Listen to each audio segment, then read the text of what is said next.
Bismillahirrahmanirrahim.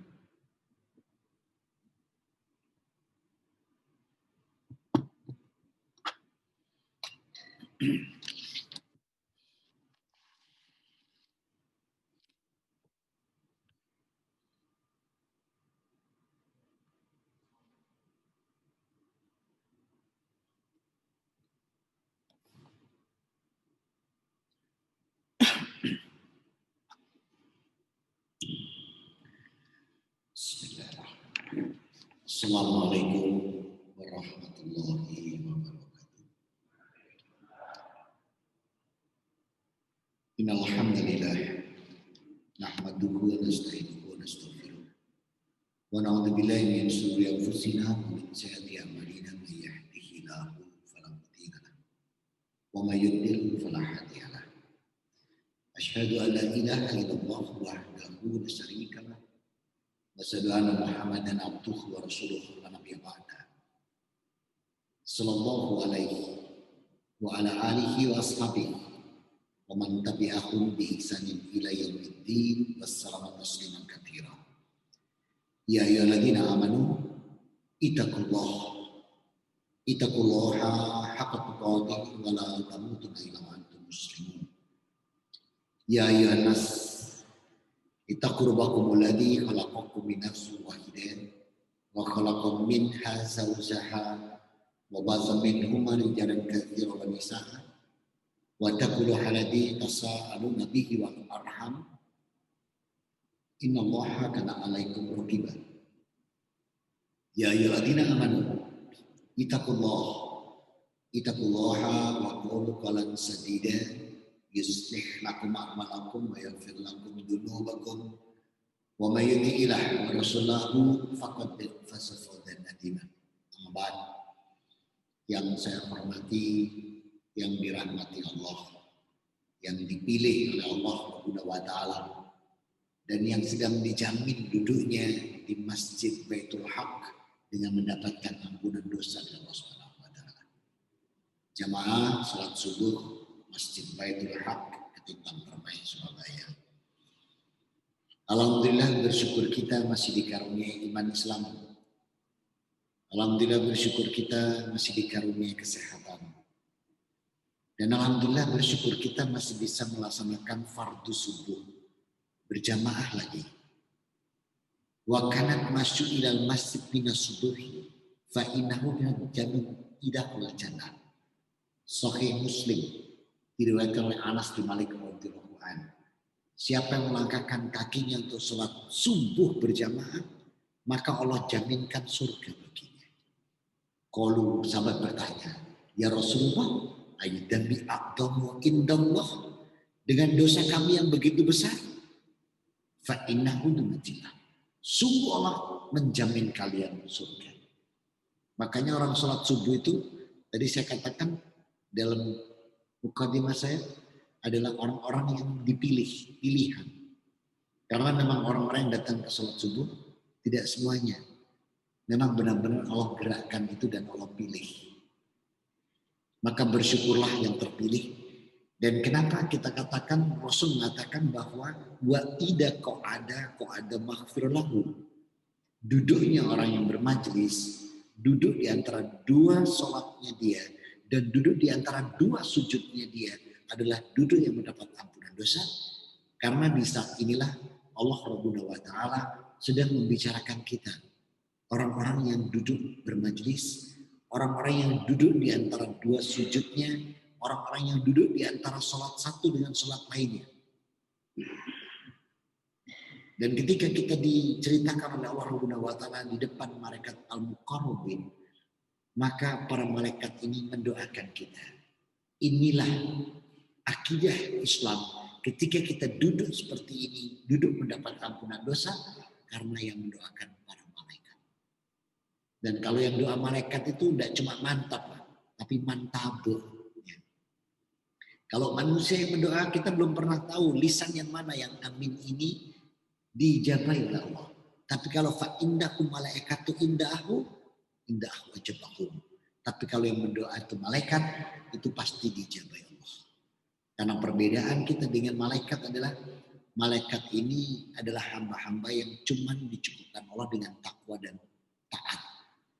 Kalau kita kan dikasih dua macam. Wa nafsu wa masawaha fa'alhamaha fujuraha wa taqwaha. Qad aflaha man zakkaha wa qad khaba man dassaha. Kalau kita diberi dua, diberi Allah fujur dan takwa. Tinggal nanti mana yang beruntung adalah mereka yang mensucikan jiwa, mana yang rugi adalah yang mengotori. Iblis awalnya juga takwa, awalnya. Namun karena kesombongannya, dia menjadi yang fujur. Dan dia sudah tekadkan berfujur sampai dengan akhir zaman. Dan gak pernah berhenti. Waddu la takfurna kama kafaru bisay. Gak pernah berhenti dia untuk menjadikan kita kafir.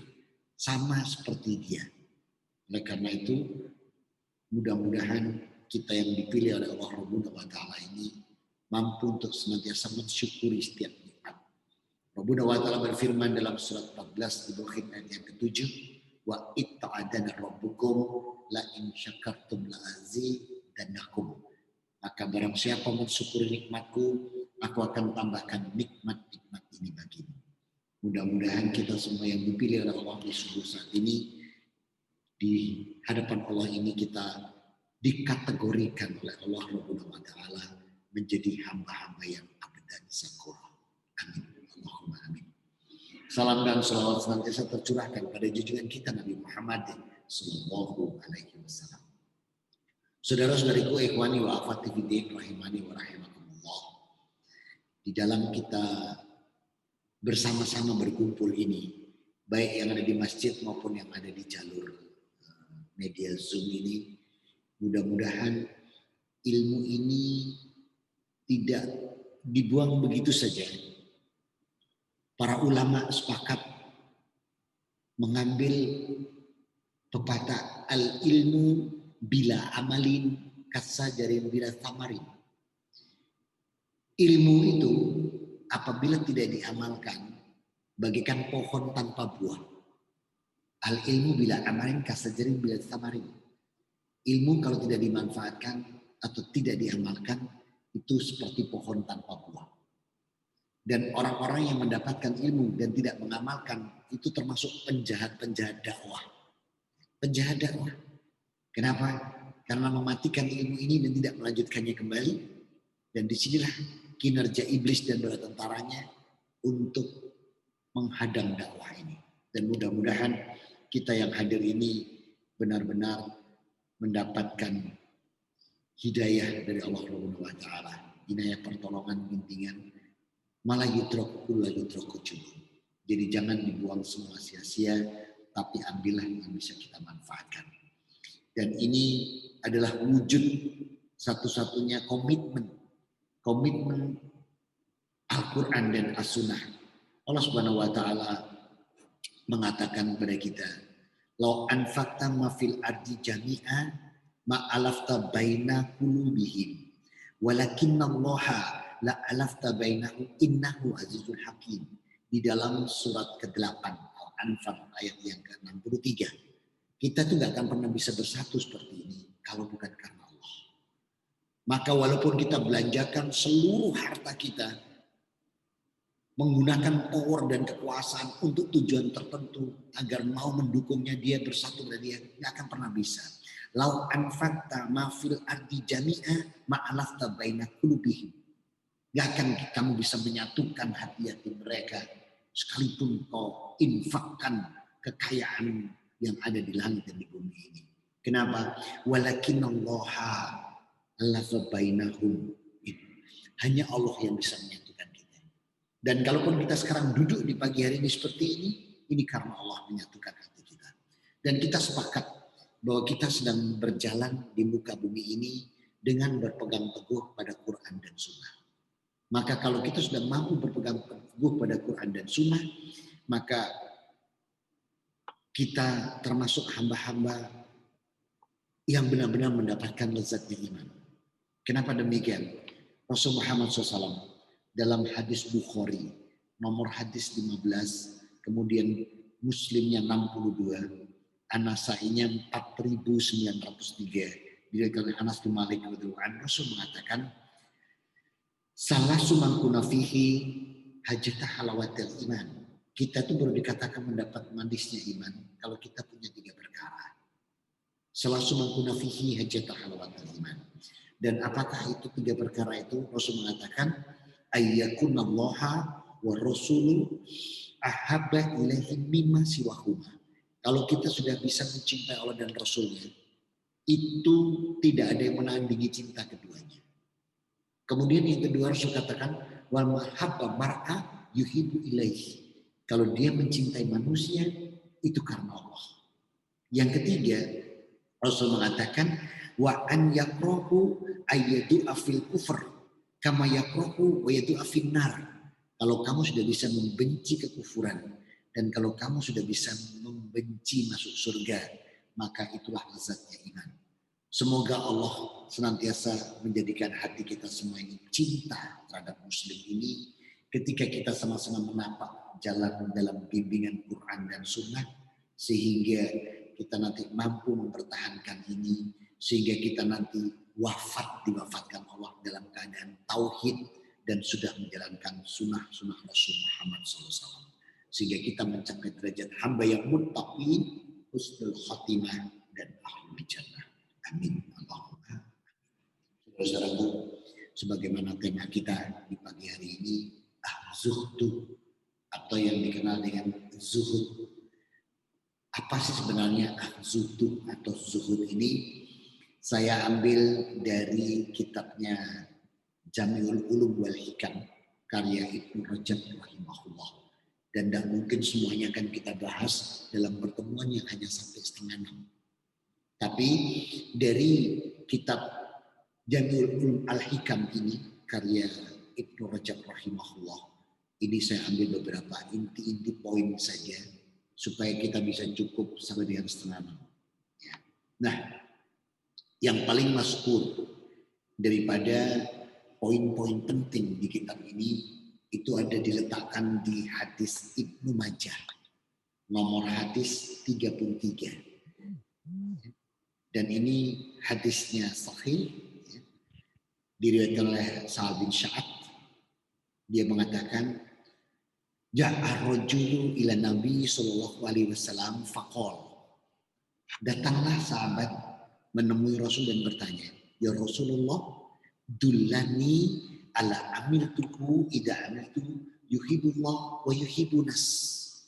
Rasul, tunjukkan kami amal. Kalau amal ini kami lakukan, Allah cinta kami, manusia juga cinta kami.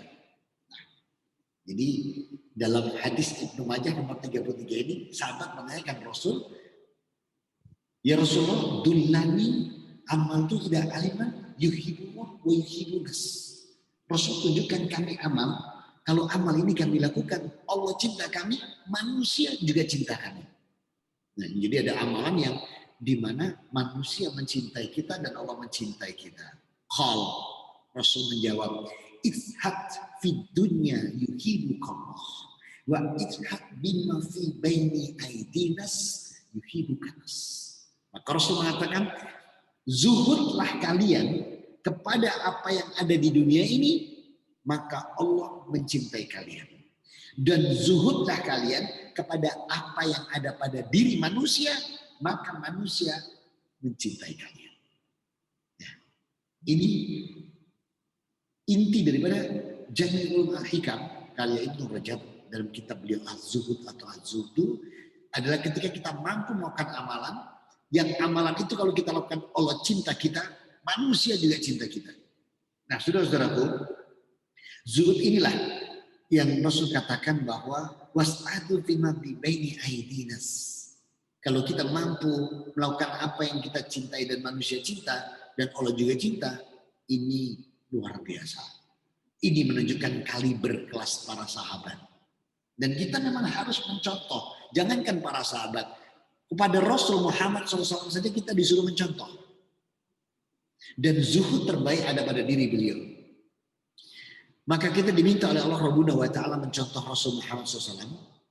Itu di dalam surat Al-Ahzab. Surat ke-33 di ayat 21. Laqad kana lakum fi rasulillahi uswatun hasanah liman kana yarjullaha wal yawmal akhir wa dzakarallaha katsiran. Maka pada diri Rasul Muhammad SAW ada suri teladan terbaik bagimu. Liman kana yarjullaha wal yawmal akhir. Bagi mereka yang beriman kepada Allah dan mengharapkan rahmat Allah nanti di hari akhir. Maka siapa yang mengharapkan rahmat Allah dan mengimani hari akhir itu disuruh nyutur Rasul. Karena kalimat Allah liman kana yarjullaha wal yawmal akhir. Kecuali kalau kita sudah lagi mengharapkan rahmat Allah dan tidak mengimani hari akhir, tidak nyuntur Rasul, tidak apa-apa. Karena ternyata di dalam diri Rasul ada uswah. Ada suri teladan yang terbaik buat kita. Kenapa Rasul Muhammad SAW harus kita contoh? Karena Rasul itu 100% manusia. Mohon maaf, beliau tidur, beliau makan, beliau menikah, beliau buang air kecil, buang air besar. Beliau puasa, yang bisa kita contoh. Bahkan mencontoh beliau dengan sepenuhnya pun bisa. Tapi soal nikah sebaiknya satu saja. Ya. Nanti kalau sudah disuruh contoh Rasul tuh pasti pikirannya, ini tujuh luru ini. Gitu. Laki-lakunya mentok tujuh luru ya. Nah oleh karena itu saudara-saudaraku, kalau nyontoh Rasul, sunnah itu tidak hanya nikah saja gitu. Masih banyak sunnah yang lain. Apalagi kalau kita tidak mampu bersifat adil, faqrut tadila khairu wahidah. Dalam surat An-Nisa ayat yang ke-3. Jadi kalau kamu nggak mampu bersikap adil, lebih baik satu kata Allah. Ya, bukan berarti kalau sudah nyentuh Rasul itu soal nikahnya, jangan. Kalau antum mampu adil boleh. Dan adil itu saya temukan dalam Sahih Muslim nomor hadis 1042. Itu adil itu tidak hanya si A ini dikasih buka warung, ini bukan warung. Ini dikasih mobil sedan, ini yang mobil sedan. Ini bukan itu. Ternyata adil itu meliputi hati. Dan itu meliputi hati mertua. Anak-anak. Kalau hati mertua masih ada sakit dan belum bisa menerima, itu namanya belum adil. Nah kalau Rasul Muhammad SAW itu menikah banyak, itu kan sudah, itu rahmat tersendiri dari Allah. Ya. Kalau kita belum mampu, nggak usah. Udah satu saja. Dan sunnah masih banyak kok. Minum, nih, pakai tangan kanan. Kalau mau minum bilang apa? Bismillah. Berdiri atau duduk? Duduk. Ini sunnah. Ini tidak cuma menikah. Ini contoh. Bismillah. Alhamdulillah. Ini contoh sunnah. Ini tidak harus menikah. Masuk kamar mandi kaki kiri. Keluar kaki kanan. Pakai baju lengan kanan. Lepasnya lengan kiri. Itu sunnah banyak. Jadi para istri, ibu-ibu kalau suaminya mau nikah lagi dengan alasan mau menjalankan sunnah, sampaikan. Sunnah tidak hanya menikah saja. Ya. Pakai kaos kaki kanan, kalau lepas kiri. Itu sunnah Bapak. Keluar rumah kiri, masuk rumah kanan. Masuk masjid kanan, keluar masjid kiri. Itu sunnah. Jadi tidak hanya nikah saja. Ya. Nanti lah Bapak ya wis ngomong kasih itu. Gitu ya. Maka mensikapi daripada setelah kita tahu tentang amalan-amalan yang sebagaimana mestinya ini, lalu apa itu zuhud? Kalau kita mengamalkan salah satu daripada kita mendapatkan ilmu dari Rasul Muhammad SAW, walaupun kita memandangnya sebagai sesuatu maslahat yang salah, itu belum tentu salah. Kalau kita memandang sesuatu yang baik, ternyata bagi orang itu tidak baik. Belum cukup sampai di situ. Maka sebaik-baik memiliki zuhud, itu Allah letakkan di surat 24. An-Nur ayat 51. Innama kana qaulal mu'minina idza aradu illallahi wa rusuli liyahkuma bainahum ayyaqulu sami'na wa ata'na. Ulaika humul muflihun. Ini zuhud. Maka jawaban orang-orang mukmin ketika Allah sudah memerintahkan, mengajak dan Rasul memutuskan itu ayyakulu sami'na wa ata'na. Ini zuhud. Jadi zuhud itu bukan cuma perkara infak sedekah. Bukan. Makna zuhud itu adalah ketika ad'u ilallahi wa rusuli, ketika Allah sudah menetapkan dan Rasul yang menerjemahkan kepada kita apa yang Allah inginkan, kemudian kita mengatakan sami'na wa ata'na, ini zuhud. Cuman kita ini kan rodok blebes. Kita tuh disuruh zuhud tuh angel. Padahal orang Islam itu contoh paling zuhud sebetulnya. Bukti bahwa orang Muslim itu sangat zuhud itu diletakkan Allah di Al-Baqarah 285. La nufarriqu baina ahadin mirusuli wa qalu sami'na wa ata'na. Sebenarnya orang Islam itu nggak pernah membedakan para nabinya. Sama. Dan semua para nabi, dari Nabi Adam sampai dengan Rasul Muhammad SAW, semua mengajak kita tauhid. Semua mengajak kita mengibadati Allah. Maka umat Islam itu luar biasa loh, nggak pernah menyimpang. Ya, saya nggak akan bicara umat lain di sini. Umat lain udah banyak yang selain Allah diibadati. Ya. Ada yang Tuhannya ada 5, rupa-rupa warnanya. Ya. Ada hijau, kuning, kelabu, merah muda, dan biru. Ada yang Tuhannya 3-in-1. Kalau orang Islam, la nufarriqu baina ahadin mirusuli. Nggak pernah membeda-bedakan Rasulnya. Kenapa? Karena Allah katakan di surat Al-Anbiya, surat 21 ayat 25. Wa ma arsalnaka min qablika mirusulin ila nuhi ilaihi annahu la ilaha illa ana fa'budun. Karena Allah berfirman di sana, Allah tidak pernah mengutus seorang nabi atau seorang rasul pun sebelum Rasulullah Muhammad SAW, kecuali kepada para rasul dan para nabi ini Allah wahyukan kalimat untuk mengibadati Allah, untuk menyembah Allah, dan tidak ada Tuhan selain aku. Maka umat Islam ini luar biasa dalam mengikuti Nabi Adam, Nabi Nuh, para nabi sebelum Nabi Ibrahim, jadi Hud, Soleh, Syuaib, kemudian Nabi Ibrahim, Nabi Musa alaihissalam, sampai Nabi Isa alaihissalam, sampai Rasul Muhammad SAW. Itu semua mengajarkan tauhid. Semua mengatakan ya qaumi budullaha malakum min ilaihin ghairuh. Wahai kaumku, sembahlah Allah dan tidak ada Tuhan selain Dia. Semua, termasuk Nabi Isa alaihissalam. Nabi Isa itu malah mengatakan dalam kitab Yohanes, gandui sampai, ya, makanya anak kafir disian lah ini. Gitu. Di Yohanes pasal 17 ayat 3, kalimatnya Yesus sangat tegas. Inilah hidup kekal yang sebenarnya. Bahwa mereka hanya mengenal Engkau, satu-satunya Allah yang benar. Ini kalimat Yesus. Silakan dibuka itu Google-nya. Atau tanya saudara atau tetangga yang memegang kitab itu, suruh buka Yohanes pasal 17 ayat 3. Dan mengenal Yesus Kristus yang engkau utusan bukan anak Tuhan. Ya. Ini zuhud. Maka orang Islam itu zuhudnya luar biasa karena la nufariqu baina ahadin mirusuli wa qalu sami'na wa ata'na. Namun apa yang terjadi? Kita ini blebes. Contoh paling gampang.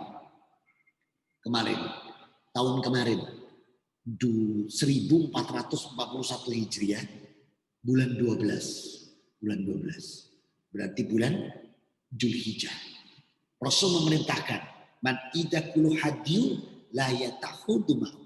Maka siapa yang berkurban jangan memotong rambut dan kuku. Sahabat diomongin waktu itu di masa Rasul, semua melaksanakan. Baitul Haq yang takut. Kenapa tidak boleh? Bukan Baitul Haq sini, ini Baitul Haq yang sana. Kalau sini beda. Maksudnya ya enggak beda banget. Kenapa kok harus enggak boleh potong rambut dan kuku? Masih nanya gitu. Kalau para sahabat enggak ada yang protes. Nah, jenengan mau tahu kenapa enggak boleh potong rambut dan kuku? Mau tahu enggak? Halo? Bisa bicara dengan salah sambung? Mau tahu? Nah, kalau mau tahu, besok kita tanyakan pada Rasul Muhammad SAW ketika kita ketemu beliau di padang mahsyar. Ya. Karena para sahabat waktu itu diperintahkan, tidak ada yang protes, tidak ada yang nanya. Maka dilaksanakan. Sehingga kalau ada yang bisa menjelaskan kenapa tidak boleh terawih dan kuku, malah bingung saya. Siapa yang menjelaskan? Rasul saja nggak menjelaskan. Jadi kalau pengen tahu kenapa nggak boleh, ya besok kita ketemu Rasul di padang mahsyar, kita tanya. Rasul, saya mau tanya ini, pertanyaan mengganjal. Kenapa nggak boleh potong rambut dan kuku? Ketemu Rasul kita tanyakan. Nah, sahabat dapat perintah dari Rasul persis seperti yang Allah katakan di surat An-Nur, surat 24 ayat 51. Itulah yang dilakukan oleh para sahabat. Innama kana qaulal mu'minina idza aradu ilallahi wa rusuli. Nah, apa yang ada di sana kan adalah liyahkuma bainakum ayyaqulu sami'na wa ata'na. Ini contoh lagi nih. 3 tahun yang lalu. 2 atau 3 tahun lalu. Ada pemilihan kepala daerah. Saya nggak usah sebutkan, tapi ini nyata. Contohnya begini waktu itu. Pasangan yang pertama ini kafir dan mukmin. Walaupun mukminnya ya rada abangan. Pasangan yang kedua ini itu mukmin. Nah, terus kalau kita lihat di dalam surah Ali Imran ayat 28. La yattakhidil mu'minina kafirina awliya amin dunil mu'min. Maka hendaklah orang mukmin itu memilih pemimpinnya yang mukmin, bukan selainnya. Jelas tuh kalimat itu. Antaku minhum tuqah. Kalau itu kau lakukan, rahmat ini aku cabut. Ali Imran 28. Titelnya profesor, doktor, ngomong, oh enggak apa-apa pemimpin yang bukan Islam itu. Yang penting dia enggak mimpin sholat. Duh, ini tambah parah mana kalimat ini. Di muni profesor ngomong, enggak apa-apa milih pemimpin yang kafir. Yang penting dia enggak mimpin sholat. Enggak parah ya. Profesor, dokter muni yang dia orang kafir mimpin sholat. Maka makna zuhud itu adalah ketika Allah yang memerintahkan id'u ilallahi wa rusuli bainahum yaquluna sami'na wa ata'na. Hati mereka itu kalau sudah ketetapan Allah, kalau sudah ketentuan Allah, kalau sudah Allah yang menetapkan dan Rasul yang memutuskan, itu enggak ada nawar. Maka zuhud atau az-zuhdu dalam kitab Ulum Al-Hikam ini seakan-akan menegur kita. Kalau kamu ketetapan yang sudah Allah berikan dan Rasul, kamu masih melanggar, itu berarti kamu menganggap Allah ini kurang. Rasul Muhammad SAW ini nggak cerdas, sehingga masih perlu ada perubahan atau diganti. Padahal sementara yang bisa menguasai Quran dengan totalitas di muka bumi itu cuma seseorang yang mampu menguasai totalitas. Siapa itu? Rasulullah Muhammad SAW. Itu yang mampu benar-benar memahami Quran dengan utuh. Kenapa demikian? Karena ini sudah dinaskan Allah jauh sebelum Rasulullah Muhammad SAW hidup. Jauh sebelum Rasulullah lahir di muka bumi, ini sudah Allah tetapkan. Dan ini Allah katakan di kitab Deuteronomi. Gak duwe sebenarnya. Ya. Ini saya ambil dari Taurat. Nanti sampai rumah coba diketik. Kitab Ulangan pasal 18 ayat 18. Apa firman Allah di sana? Wahai Musa, seorang nabi akan aku bangkitkan di tengah-tengah kalian dari saudaramu sendiri dan aku meletakkan firmanku di mulutnya. Maka Rasul Muhammad SAW itu semua firman Allah ada di lisan beliau. Dan Allah tegaskan ini di surat An-Najm surat 53 ayat 3 dan 4. Wama yantiku anil hawa in huwa ila wahyuha. Tidaklah yang diucapkan Rasulullah Muhammad SAW itu Al-Quran ngarang atau menurut keinginannya. In huwa ila wahyuha. Semua yang Rasul Muhammad SAW ucapkan itu Quran. Quran. Wahyu Allah. Maka disinilah Rasul Muhammad SAW itu adalah satu-satunya yang mampu memahami semua kitab, mohon maaf ya, semua kitab, bukan saja hanya Al-Quran. Rasul Muhammad SAW itu diberi Allah kelebihan menguasai Zabur, Taurat, Injil, dan Quran. Di mana pernyataan Allah bahwa Rasul Muhammad SAW ini menguasai 4 kitab ini? Coba kita buka kitab surat 16. Surat 16 itu surat An-Nahl di ayat 44. Nih firman Allah, saya bacakan. Bil bainati wad dubur wa anzalna ilaika dzikra litubayyana linas ma nuzila ilaihim wa lam yatafakkarun. Ini firman Allah. Allah berfirman, mereka aku utus dengan membawa kitab dan keterangan-terang mukjizat dariku. Siapa yang Allah sebut mereka ini? Nabi Daud dengan kitabnya Zabur, Nabi Musa dengan kitabnya Taurat, kemudian Nabi Isa dengan kitabnya Injil. Wa alaika dzikr, dan untuk Muhammad Al-Quran. Lihat kalimat Allah berikutnya. Litubayyina linas manuzila ilaihim. Dan engkau Muhammad tugasmu menjelaskan semua kitab-kitabku yang sudah aku turunkan. Ini pembenaran daripada firman Allah sebelum Rasul Muhammad SAW lahir. Ada di muka bumi, Allah katakan semua firmanku aku letakkan di lisan beliau, di mulut beliau. Dan di surat 16:44 Allah ingatkan kembali firmannya di kitab Taurat bahwa Rasul Muhammad SAW memiliki tugas menjelaskan kita semua. Maka makna zuhud itu adalah benar-benar idza adu'u ilallahi wa rusuli ayyakulu sami'na wa ata'na. Maka zuhud terbaik adalah ketika ketetapan ini sudah datang dari Allah dan Rasulnya, tidak lagi kita menyawar. Karena tidak mungkin Allah keliru, tidak mungkin Rasul Muhammad SAW itu kurang. Makanya kalau antum bisa merubah sendiri atau melakukan tafsir ini, saya cuma mikir, ini Jibril mana yang datang kepadanya. Ya. Rasul Muhammad SAW itu terjaga betul. Nah kemudian Rasulullah menjelaskan kembali bab zuhud yang cukup masyhur itu diletakkan lagi di dalam kitab ini, ada di milik Abu Dzar Al-Ghifari. Jadi milik Abu Dzar Al-Ghifari, beliau mengatakan di dalam hadis ini, bentar saya bacakan hadis, matan hadisnya.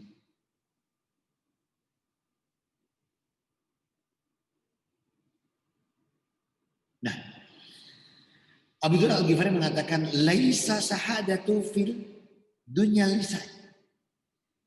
Bukanlah zuhud di dunia itu mengharamkan yang halal.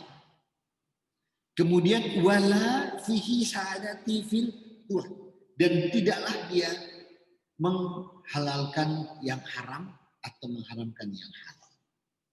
Nah, seringkali di dalam umat Islam ini memaknai zuhud ini, tadi kata Abu Dzar Al-Ghifari, zuhud itu bukanlah kamu itu menghalalkan apa yang diharapkan Allah, dan bukannya menghalalkan apa yang diharapkan Allah, itu zuhud.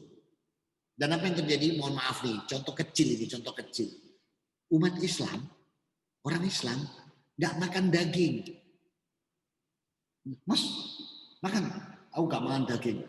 Duh, kenapa? Soalnya kalau saya nanti makan daging, saya itu ngamukan. Temperamen tinggi. Rasul Muhammad SAW, unta Pak dimakan, onta itu dimakan, sapi dimakan oleh beliau, kambing dimakan. Kok tidak ada Rasul emosi? Tidak ada tuh Rasul temperamen. Kalimatnya fabima rahmatin minal lintalahum dalam Ali Imran 150, lemah lembut dalam berbicara. Daging makanannya hampir tiap hari itu, onta, sapi, dan daging. Nah ini si teman yang tadi nggak mau makan daging ini diundang pesta Pak. Saat datang ke rumah pesta ini ada disiapkan kambing guling. Semua ngambil. Dia cuma sego karo kemangi. Sego be kemangi tok karo sambel. Ini jari ini bado kentong kemangi tok hanya. Ini tidak ada yang diharamkan Allah ini Pak, daging-daging ini. Jangan kita mengharamkan apa yang dihalalkan Allah. Ini tidak zuhud. Jadi memaknai zuhud itu bukan hanya sekedar infak atau banyak, bukan di situnya. Makna zuhud itu luar biasa dalam hal ibadah. Maka kalau sampai orang Islam nggak makan daging karena takut ini, loh, makan daging, Rasulullah makan daging. Sepenting ojo wedhus itu buat ana dhewe geblak awakmu tak omong gitu. Nek wedhus itu sampean bathuk ijenan, Pak, ya geblak insyaallah. Langsung munggah ini, geblak sampean. Secukupnya, artinya apa? Apa yang dihalalkan Allah itu jangan diharamkan. Begitupun sebaliknya, apa yang sudah Allah haramkan jangan dihalalkan. Oh gak apa-apa iki wadem-adem iki. Ayo ngombe wine. Waduh. Ngombe wine. Tahu wine, Pak? Apa wine itu? Wine Pak adem-adem ngombe wine. Gak apa-apa iki lho. Siapa yang ngombe enggak apa-apa ini. Jadi apa yang dihalalkan Allah jangan kau haramkan. Dan apa yang diharamkan Allah itu jangan kau halalkan. Masih tetap Allah berikan tuh jalan-jalan kemudahannya. Yuridullahu. Allah tuh berikan kemudahan selalu buat kita. Jadi bukan berarti terus oleh buka botol mendemi gak apa-apa sih gak kadem. Siapa sih orang sih? Siapa yang izinkan gitu? Ada cara-cara lain yang lebih syar'i. Mau wedang jahe lo iso. Biasa mbak jahe kan ya. Mau wedang jahe iso. Gak harus wine. Masih banyak yang lain yang bisa Allah sebutkan. Nah disinilah memaknai zuhud itu bukan berarti kita ini terus enaknya gitu. Ini sampai jam berapa? 5:30. Ada diskusinya? Ada. Oh enggak ada. Satu aja. Nah, maka di dalam kita memaknai zuhud ini, itu bukan hanya sekedar kita infak sedekah yang bukan. Tapi makna mengibadati Allah sesuai dengan apa yang dibawa oleh Rasul, itu zuhud. Itu zuhud. Contoh lagi nih zuhud. Masih dalam kitab yang sama. Ketika sahabat ini meminta Rasul untuk dia mau berpuasa setahun. Kecuali di bulan, di tanggal 1 Syawal, 10 Zulhijjah sampai hari Tasrik. Kata Rasul, hatta finnar. Oh bisa masuk neraka kamu. Jadi kalau dia mau puasa terus, nggak berhenti, neraka malah. Maka Rasul ajarkan cara puasa. Terus dia bilang, yaudah kalau nggak boleh penuh, saya akan puasa setengah bulan. Juga nggak diizinkan sama Rasul. Maka diberikan cara-cara puasa. Bisa kita ambil dalam 1 bulan ini puasa, apa saja contohnya. Yakni saumi isnain wa khamsi. Puasa Senin dan Kamis. Rasul lakukan. Itu kalau kita lakukan Senin dan Kamis, itu minimal kita dapat 4 Senin, 4 Kamis. Berarti 1 bulan itu sudah 8 hari. Kalau katakanlah Rasul itu mengatakan sesungguhnya bulan dalam Islam itu innahu syahru itu tis'un wa asyir kata Rasul. Fa innahu syahru tis'un wa asyir. Bukhari Muslim sahih. Sesungguhnya bulan dalam Islam itu 29. 29. Fa innahu syahru tis'un wa asyir kata Rasul. Sesungguhnya bulan Islam 29. Kecuali kalau nanti nggak bisa lihat matahari itu suruh tambahkan. Makanya ada yang 30. Itu karena pergerakan daripada hilal. Tapi dalam bulan itu Rasul katakan innahu syahru tis'un wa asyir. Sesungguhnya bulan dalam Islam itu 29 hari. Maka 29. Nah, sehingga kalau diambil 8 saja udah sisa 21. Bagus kan? Dari 29 hari ada 8 hari kita puasa. Kemudian Rasul katakan, hadda minas saumi salasa yaum fi kulli syahri. Dan kau bisa ambil lagi 3 hari di setiap bulannya. Kapan itu? Salasa wa asra, arba wa asra, khamsa wa asra.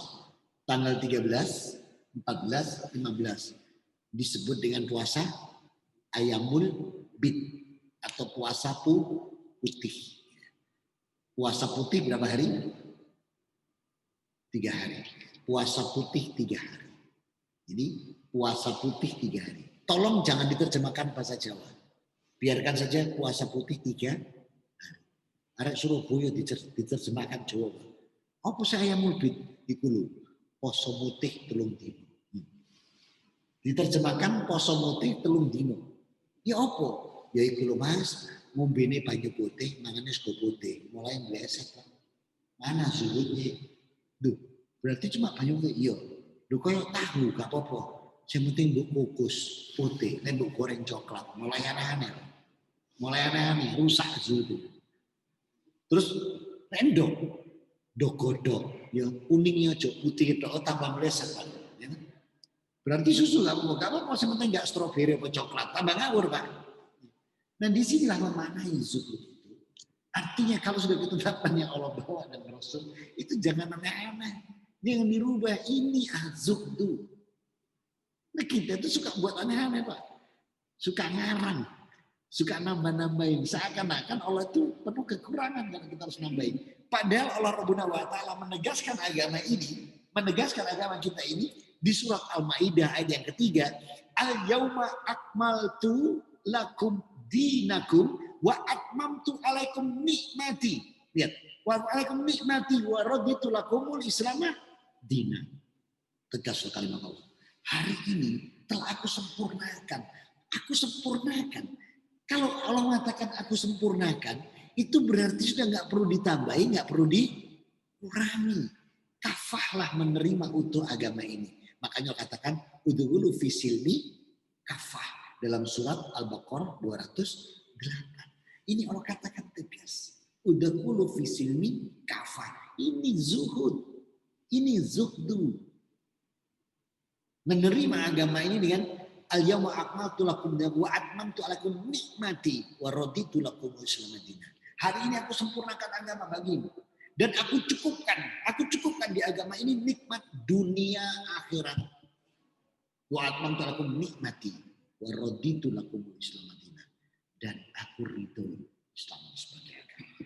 Ini memaknai zahdu, al-zahdu atau az-zuhdu atau zuhud. Nah, kemudian yang terakhir, zuhud dalam bidang seperti infak, zakat, sedekah. Memang zuhud itu adalah wa'idah kawamah. Allah sendiri yang mengatakan zuhud itu yang tengah-tengah. Artinya nggak berlebihan, juga nggak medit atau meleki. Nggak medit atau meleki. Coba kita buka surat 25. Surat 25 itu Al-Furqan. Di ayat yang ke-67, Rabbuna wa ta'ala menegaskan, ini loh makna zuhud. Jadi kalau kita ingin zuhud, itu letaknya di sini. Jadi kalau kita infak sedekah nih, waladina ida anfaku lam yusrifu wa lam yaftaru wa kana baina qawwama. Jadi Allah itu tidak suka yang kalau infak sedekah itu sampai semua habis. Ada Pak di masjid, Ustadznya bilang, yang di dompet semua keluarkan, kosongkan, taruh di situ semua, kosongkan Pak, sampai kosong dompetnya. Ya. Begitu pulang, takut koncone, numpak apa Pak, numpak motor, aku nunut. Kenapa? Sudah tak ada kabeh duitku. Tidak seperti itu. Islam tidak menyulitkan begitu. Ya. Tapi juga tidak medit atau meleki. Maka kalau ada kota infak lewat, pura-pura turun. Enggak zuhud jelas. Kalau ada kota infak, kota infak lewat, tak turun. Akhirnya togonya turun dilompati. Ya. Bukan, tidak zuhud bukan seperti itu. Zuhud adalah dia mengambil yang tengah-tengah, mencukupkan. Ini makna zuhud. Maka Allah katakan di surat Al-Furqan ayat 67, walladzina idza anfaqu lam yusrifu wa lam yaftaru. Jadi kalau dia infak itu enggak berlebihan tapi juga enggak medit atau kikir. Maka contoh paling gampang. Kalau dompet kita dibuka, ada kotak infak lewat. Kita buka dompet. Di dompet kita ternyata ada 5.000 satu lembar. 10.000 satu lembar. 20.000 satu lembar. 50.000 satu lembar, 100.000 satu lembar. Kotak infak mana yang dilepaskan? Mana yang dimasukkan? 5.000, medit banyak itu. Kalau dari ayat ini, beda kawana yang tengah, berarti 20.000. Loh, apa enggak boleh 100? Enggak apa-apa, suka juga Allah. Tapi aja 100 boleh orang putus terus orang waduh. mau kadung tak lepuk sing terus iki saiki liwat kayak tunggu kemudian. Enggak suka Allah gitu. Enggak suka juga Allah yang begitu. Maka zuhud memaknai itu secukupnya. Wa idza qawama. Ini zuhud. Ini az-zuhud. Enggak medit, enggak berlebihan. Nah, sehingga enggak apa-apa 100 kalau dia suka, tapi ojo ngomel. 100 pernah jopo ngomel. Mau kadung tak lepuk itu lah, saiki liwat tak boleh. Enggak satu. Tidak suka juga lah. Mending sing 5.000 gitu. Maka inilah maknanya ketika kita mau menggapai zuhud, zuhud itu adalah ud'u ilallah wa rusuli ayyakuluna sami'na wa ata'na. Apa yang sudah lo garis-gariskan, apa yang sudah tetapkan dalam kaidah syar'i dalam Quran ini, ayo kita ikuti. Jangan buat sendiri. Ini zuhud. Ya, mudah-mudahan kita semua mampu mencapai derajat zuhud, menjadi hamba-hamba yang zuhud, sehingga kita sesuai dengan apa yang Allah inginkan, sebagaimana yang Rasul ajarkan, sehingga apa jadinya kita mencapai derajat hamba-hamba yang muttaqin, husnul khotimah, dan ahlul jannah. Amin. Semoga Allah Subhanahu wa taala senantiasa melindungi kita, menjaga kita bersama-sama, menjadikan kita hamba-hamba yang pandai mensyukuri nikmat, mampu untuk melaksanakan semuanya dengan baik, sehingga kita mencapai derajat hamba yang muttaqin. Ini yang bisa saya sampaikan, mudah-mudahan bisa bermanfaat. Mohon maaf atas kekurangan. Aku boleh ada. Subhanakallahumma wa bihamdika asyhadu an la ilaha illa anta astaghfiruka wa atubu ilaik. Alhamdulillahirabbil alamin wa afu minkum. Assalamualaikum warahmatullahi